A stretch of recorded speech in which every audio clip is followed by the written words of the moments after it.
suave é Cristo chamando, chama por ti e por mim.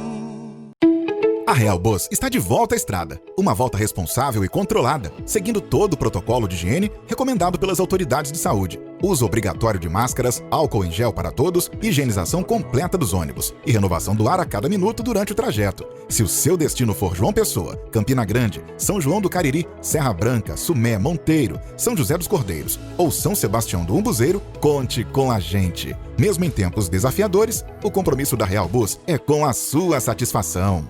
Graças a Deus, estamos juntos nesta bela manhã de terça-feira, hoje 25 de agosto. Hoje celebra-se o dia do feirante e, em especial, hoje é o dia do soldado e do Exército Brasileiro.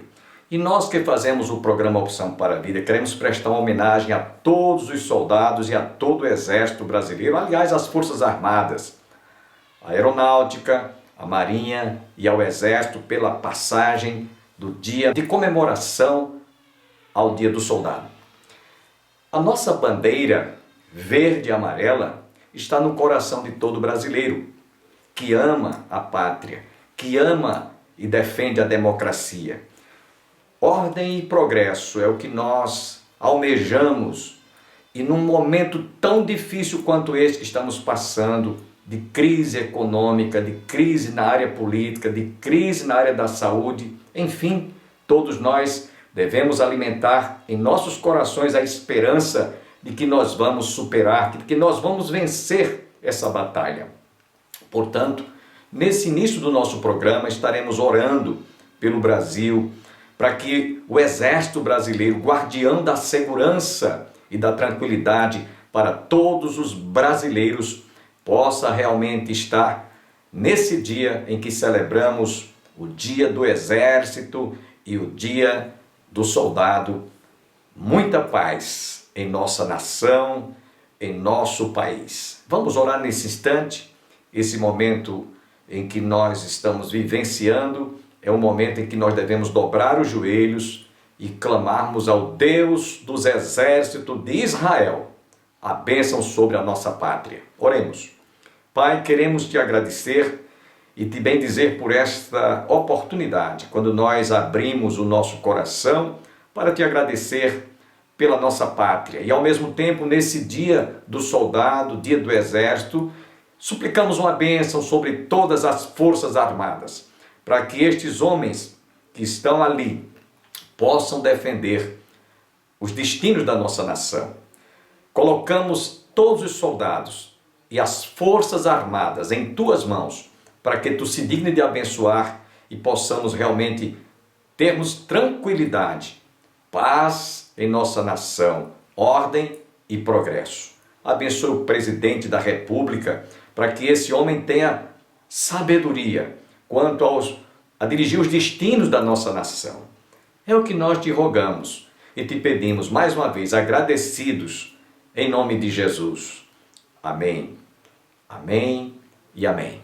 Dentro de instantes, nós estaremos ouvindo o reverendo Solano Portela, que esteve pregando há 3 anos pela ocasião da conferência teológica que em nossa igreja celebrava a Reforma Protestante. Sem perda de tempo, quero deixá-los agora com o reverendo Solano Portela.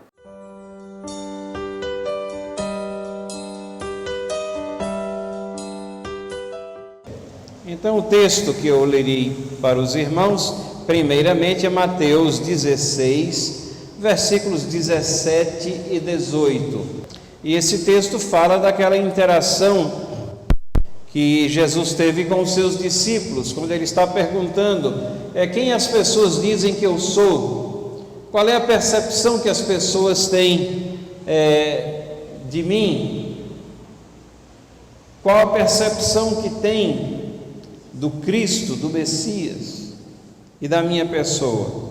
E Pedro responde com aquela famosa frase também, que talvez seja uma das primeiras confissões cristãs assim registradas: tu és o Cristo, o Filho do Deus vivo. E então nos versos 17 e 18, Jesus responde: então Jesus lhe afirmou: bem-aventurado és Simão Barjonas, porque não foi carne e sangue que te o revelaram, mas meu Pai que está nos céus.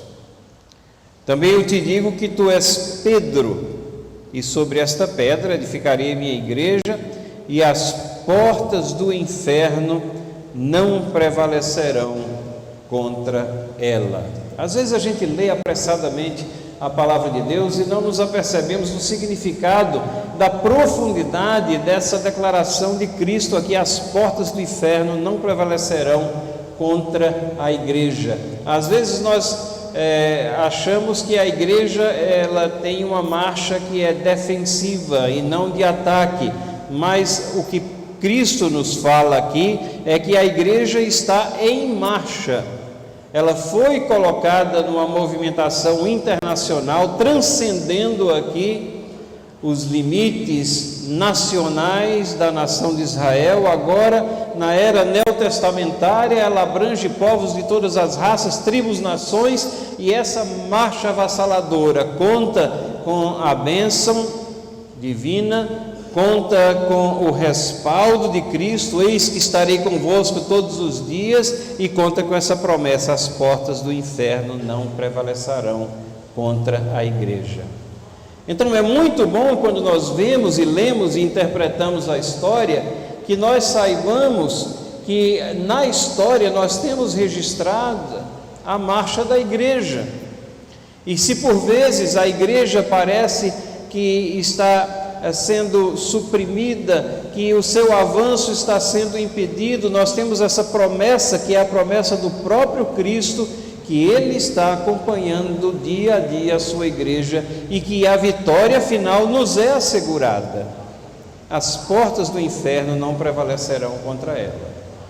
E quando nos lembramos da reforma do século XVI, nós vemos exatamente isso, quando tudo parecia perdido no que diz respeito a um testemunho fiel, quando a igreja em sua doutrina estava totalmente perdida, equivocada, quando parecia que não havia mais testemunho na terra. Não, na realidade a chama do evangelho estava presente, e aí nós temos esse grande movimento, esse grande reavivamento espiritual. A reforma não pode ser entendida sob nenhum outro prisma que não seja de um grande reavivamento espiritual, que volta a mostrar a pertinência a singularidade das Escrituras, a graça de Deus, a fé, Cristo como único intermediário, e a glória de Deus como sendo o alvo objetivo de todas as coisas. É a promessa de Cristo sendo cumprida: as portas do inferno não prevalecerão contra ela. Mas, por mais repentina ou intempestiva que tenha parecido a ação de Lutero, ela não está divorciada daquilo que acontecia na história. É Deus soberano regendo os passos da história para cumprir os seus propósitos, semelhantemente àquilo que Ele fez no nascimento de Cristo Jesus, na vinda e na vida de Cristo, na sua morte e ressurreição. Isso nos remete a Gálatas capítulo 4, versículos 4 e 5, onde nós lemos: vindo, porém, a plenitude do tempo, Deus enviou seu Filho, nascido de mulher, nascido sob a lei, para resgatar os que estavam sob a lei, a fim de que recebêssemos a adoção de filhos. A vinda de Cristo, o trabalho dele na cruz do Calvário, a vitória dele sobre a morte, não são meros acidentes históricos ou registros estéreis na história, fazem parte de um plano magistral de um Deus soberano que vem executando o seu plano ao longo da história. Vindo à plenitude do tempo. A figura aqui é como se fosse um copo d'água que você vai estar ali gota a gota sendo cheio, e chega um momento que a água está assim, quase transbordando, é a plenitude, né? A tensão superficial faz com que a água às vezes tenha até uma curvinha assim acima da borda do copo. Se cair mais uma gota vai transbordar, mas ali está a plenitude. Quando todas as coisas estavam preparadas, Cristo veio. E aí, quando nós estudamos a história sob esse prisma, nós ficamos maravilhados, porque vemos que realmente era assim. Na vinda de Cristo, nós temos todo um império grego que estava forçando os povos conquistados a aprenderem uma língua, forçando eles a aprenderem grego. Mas é exatamente essa uniformidade linguística que vai providenciar a disseminação do Evangelho, quebrando barreiras políticas. É exatamente essa língua grega que vai formar o corpo de literatura do Novo Testamento. É exatamente aquilo que acontecia, que pareciam que eram situações aleatórias na história, mas era Deus regendo a história. Mas o Império Grego some, mas a língua fica. E vem o Império Romano, e aí tem aquilo que os historiadores chamam de Pax Romana, um corpo de legislação que garante as rotas comerciais, o ir e vir, as viagens missionárias de Paulo. E os romanos, eles conquistavam os povos, mas eles não obrigavam que a língua, o latim, fosse a língua utilizada. Eles estavam muito contentes que o grego já era o inglês da época. E os romanos tinham uma característica também, que permitiam que os povos conquistados mantivessem as suas manifestações religiosas. Então os judeus não eram perturbados nos seus atos de culto, nem no seu apreço pelas Escrituras. As perseguições vieram depois, e elas também estavam debaixo do controle de Deus para a disseminação mais rápida do Evangelho. Meus irmãos e irmãs, nada acontece fora do controle de Deus. Deus é um Deus soberano. Vindo à plenitude do tempo, Deus enviou seu Filho. E é sob esse prisma que nós temos e devemos olhar a reforma do século XVI também. No momento certo, quando certas situações políticas, econômicas, religiosas, elas se juntam, se alinham, então vem a reforma do século XVI. E se não estivessem assim alinhadas, provavelmente teríamos uma história muito diferente, mas é Deus no controle do universo, é Deus à frente da sua igreja, fazendo com que as portas do inferno não prevaleçam sobre a igreja. Então, com esses dois versículos assim como pano de fundo, vamos adentrar o nosso tema aqui de ver o que é que estava acontecendo antes da reforma. A reforma do século XVI não surgiu num vácuo, num vazio, mas a partir de condições que foram preparadas por Deus. Condições políticas, sociais e religiosas. Essas condições por si só clamavam por um movimento que reavivasse a Igreja de Cristo, e que teve como consequência esse reavivamento na Igreja de Cristo, à semelhança dessa plenitude dos tempos que nós já vimos na vinda de Cristo. Então vamos ver o que é que acontecia antes da reforma, examinando essas três áreas. Primeiro, o clima político. Qual era o clima político antes da reforma? Segundo, qual era o clima social e econômico? E terceiro, e nós vamos nos demorar obviamente mais no terceiro, qual era o clima religioso? E em cada ponto que nós abordarmos, nós vamos procurar extrair lições lições da história, lições para nós, lições para a igreja nos dias de hoje, porque é para isso que a história serve, é para nos ensinar lições também, firmar os nossos passos à luz do entendimento que a palavra de Deus nos fornece. Vamos ver o que é que nós podemos aprender. Qual era o clima político antes da reforma? Bom, nós provavelmente sabemos, já lemos isso daí, que na Idade Média a Igreja Católica controlava tudo na Europa. Exercia um poder eclesiástico muito forte, mas exercia um controle político igualmente forte, ou talvez até superior ao controle eclesiástico. A Igreja Católica, antes da Reforma, já nos séculos que precederam a Reforma, mas isso era muito presente lá nos anos de 1300, 1400, ela indicava governantes, ela estabelecia impostos, quando era conveniente ela se envolvia até em guerras, em litígios físicos. O poder dos papas, ele estava muitas vezes acima de reis e de imperadores.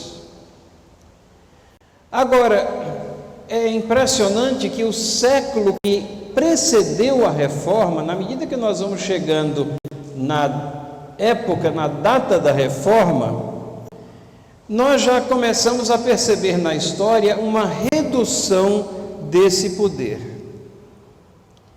Alguns reis começaram a desafiar o poder absoluto de Roma e passou a ser ouvido em muitos lugares um clamor por uma reforma. Temos aqueles que são chamados pré-reformadores, né? Por exemplo, em 1494, Jerônimo Savonarola, conhecido como reformador de Florença. Florença era uma cidade importantíssima, um meio comercial importantíssimo, e ele apelou ao rei francês Carlos VIII para liderar um movimento de deposição do Papa Alexandre VI.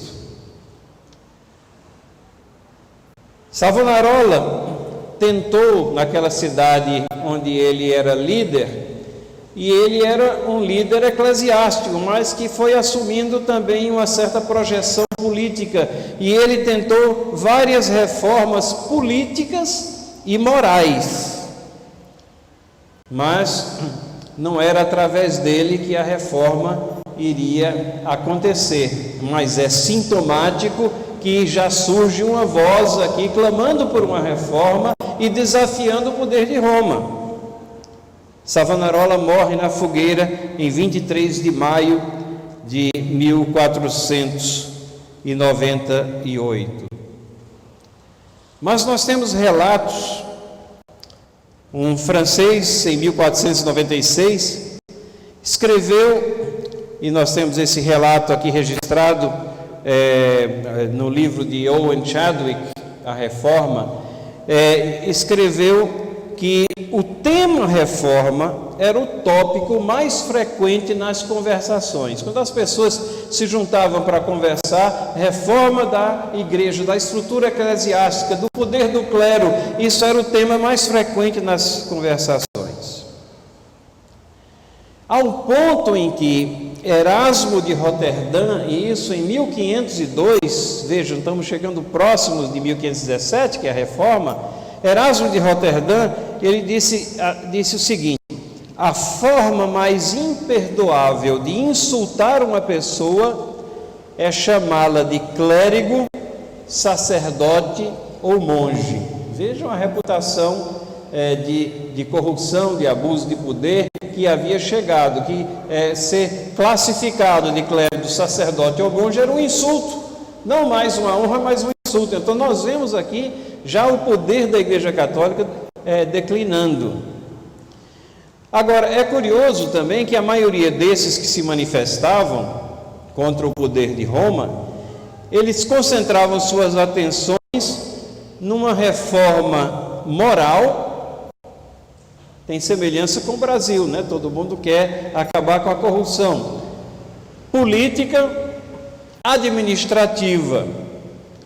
Quase nunca se falava de uma reforma doutrinária. Quase nunca se falava de uma reforma doutrinária. Precisamos ter cuidado nas nossas igrejas também, porque às vezes o clamor que nós ouvimos dentro das nossas igrejas é também para uma reforma moral, política, administrativa, mas ninguém às vezes está preocupado que tipo de doutrina nós estamos ouvindo, levando, propagando, imersos, submersos nela. E o que acontece com esse declínio progressivo da Igreja Católica? Governantes foram se fortalecendo. E na véspera da reforma, os reis Henrique VII na Inglaterra e Henrique VIII tornaram-se mais poderosos do que quaisquer dos seus antecessores. E a mesma coisa aconteceu com os reis da Espanha, Ferdinando e Isabel, e de Portugal, da Dinamarca, da Alemanha, ou seja, em toda a Europa, os governantes, os regentes, os reis, monarcas, eles estão se fortalecendo enquanto o poder temporal da Igreja Católica vai sendo diminuído. Então esse era o clima político. Lembram que eu disse que nós iríamos ver 3 áreas: o clima político, o clima social e econômico e o clima religioso. Esse era o clima político antes da reforma. O que é que nós devemos aprender dessa situação? O que é que nós devemos aprender? Deus reina soberanamente sobre a história. Esse poder político que a igreja tinha e que vai se facelando, ele vai diminuindo pouco a pouco pela providência divina. Não se tem assim nenhum ponto específico que se possa dizer foi por isso ou por aquilo, não, mas é algo que está acontecendo de uma forma generalizada na Europa, e nós vemos a providência divina. E é esse enfraquecimento da Igreja Católica que preparava o caminho para a reforma e permitiu que alguns governantes então abraçassem a reforma e protegessem os reformadores. Tivesse a situação, tivesse Lutero nascido 100 anos antes, ou talvez até 50 anos antes, e no pregar suas teses, talvez tivesse morrido na fogueira como Savonarola.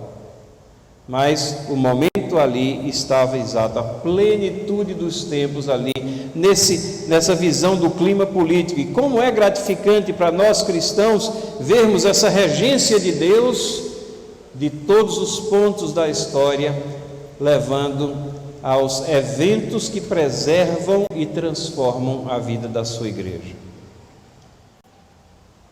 Mas, em segundo lugar, o clima social e econômico, qual era?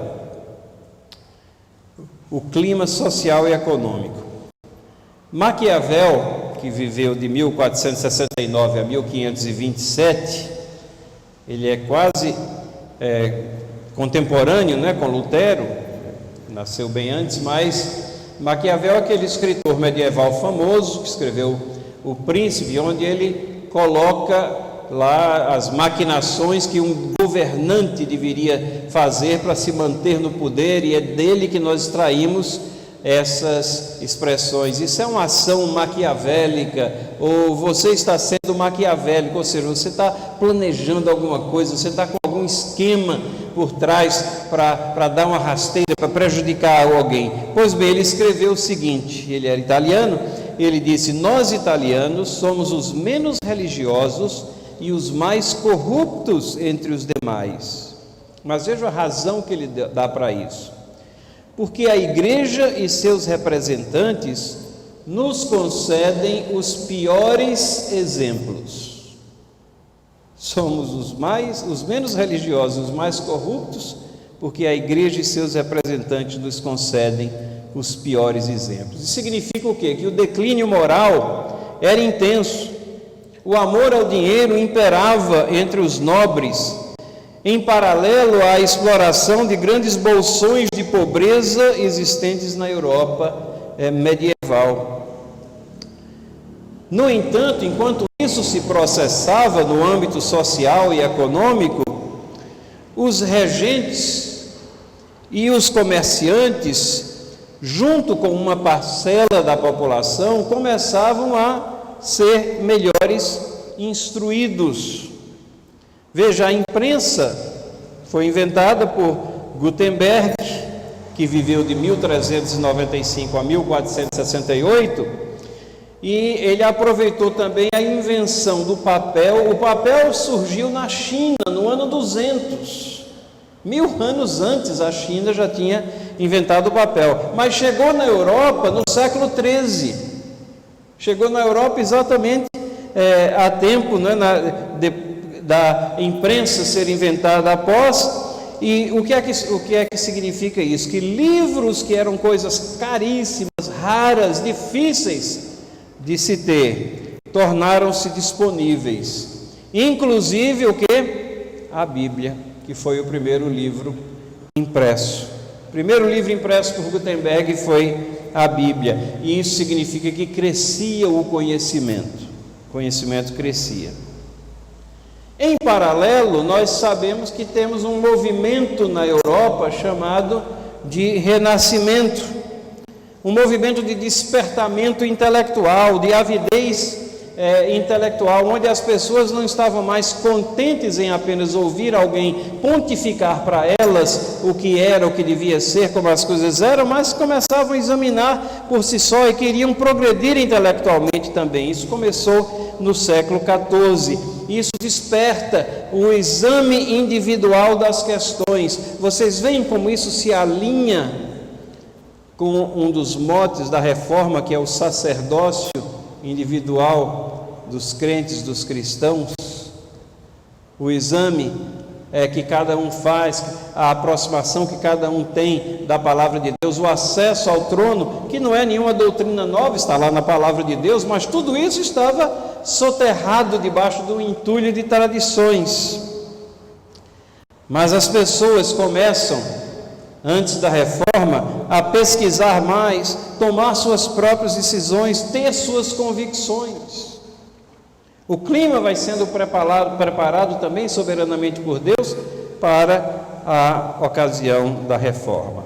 Economicamente, a Europa vivia um tempo de instabilidade social. O feudalismo estava em declínio,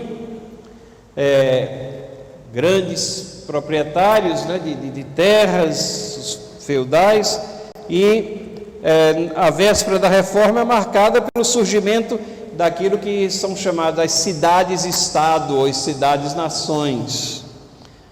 O comércio foi se intensificando e surgia já naquela época uma nova classe média, uma classe que não era dominada, mas que era comerciante, que tinha os seus meios, preenchendo esse fosso enorme que separava os nobres dos servos. Que todos recebam as bênçãos do Pai, do Filho e do Espírito Santo. E continuemos orando pelo Brasil, principalmente por este ano ser um ano de eleições municipais, e nós precisamos muito de que Deus abençoe a nossa nação, fazendo com que aqueles que vierem a ser eleitos, eles sejam realmente escolhidos pelo povo, mas debaixo da bênção de Deus. Até amanhã, se Deus quiser.